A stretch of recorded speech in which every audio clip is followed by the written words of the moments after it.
Psalm 38, verses 1 through 8. There is pleasure in sin. Nobody can deny that. If there were no pleasure in sin, nobody would fall for temptation.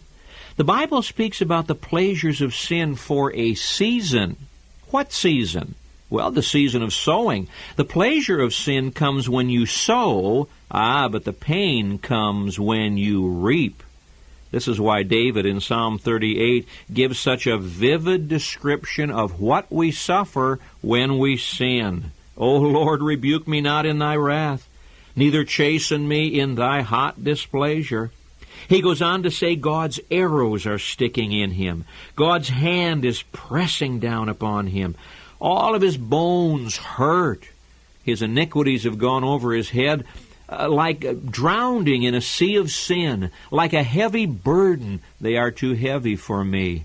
My wounds are repulsive, says David. I'm troubled. I'm bowed down greatly. I go mourning all the day long. Why does God put this description in the Bible?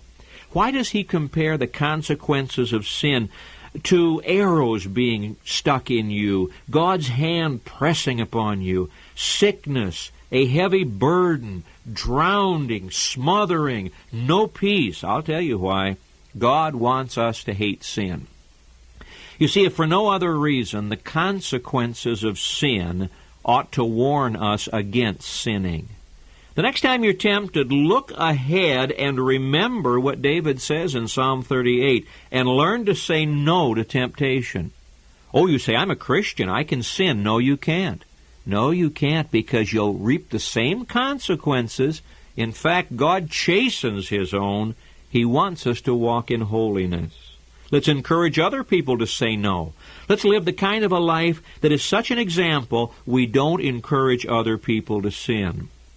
Also, let's have sympathy for those who have fallen. It's a sad thing to reap the consequences even of forgiven sin. David knew that.